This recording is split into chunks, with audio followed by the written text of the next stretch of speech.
برطانیہ کے شہر مانچسٹر میں ڈین ٹرسٹ اور ARY نیٹ ورک کی شراکت سے لوز مشاعرے کا انعقاد ہوا۔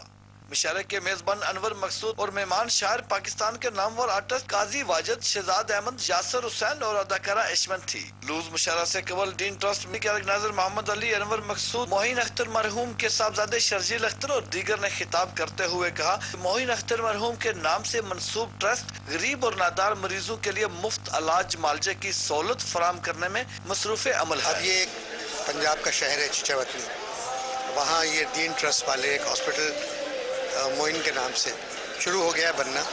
اب اس میں 4-5 کمرے اور بنانا چاہ رہے ہیں، فری ہے، کوئی چارج نہیں ہے۔ گھٹن کے اس دور میں یقیناً مزاح ہی ایک ایسے جذبے اور حربے کے طور پر سامنے آتا ہے جو انسان کو وقتی ہی صحیح رنج و علم کی نگری سے دور لے جاتا ہے۔ کیا بات کریں، چائے کیسے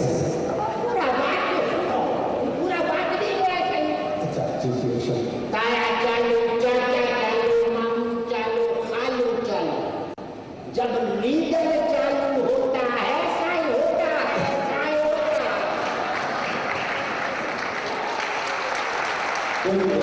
صحیح شاعری پر مبنی لوز مشاعرے میں طنز و مزاح کا تڑکا لگی شاعری سے جہاں شرکا کے پھیپھڑے پھول گئے اور ہنسی کے مارے پسلیاں درد کرنے پہ مجبور ہو گئی، وہاں معاشرتی مسائل کو بھی خوبصورت انداز میں اجاگر کیا گیا۔ چینی غائب، چاول غائب، سبزی غائب، جب کھانے والی حکومت ہو سائے ہوتا ہے، سائے ہوتا ہے۔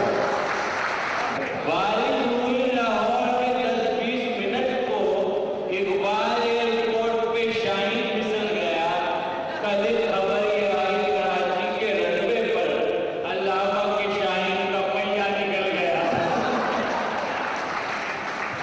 شرافت سے رہنا تھا جتنا میں رہوں، بس اب گل کھلانے کو جی جاتا ہے۔ تو ہماری یہ خواہش ہے کہ لوگ زیادہ سے زیادہ اس میں فنڈز دیں تاکہ وہ اسپتال قائم رہ سکے۔ مانچسٹر کے consular general of Pakistan doctor Zahoor Ahmed نے کہا، اور پاکستان کی ثقافت کا ایک وہ رخ دکھاتے ہیں جس میں رونا بھی ہے، ہنسنا بھی ہے اور ایک درد بھی ہے۔ ایسے چیریٹی پروگرام جہاں دکھی انسانیت کی خدمت کے لیے اہم کردار ادا کرتے ہیں، وہاں دیار غیر میں اردو ادب کے فروغ کے ساتھ ساتھ مزاحیہ شاعری گھٹن زدہ ماحول میں تازہ ہوا کا جھونکا بھی ثابت ہوتی ہے۔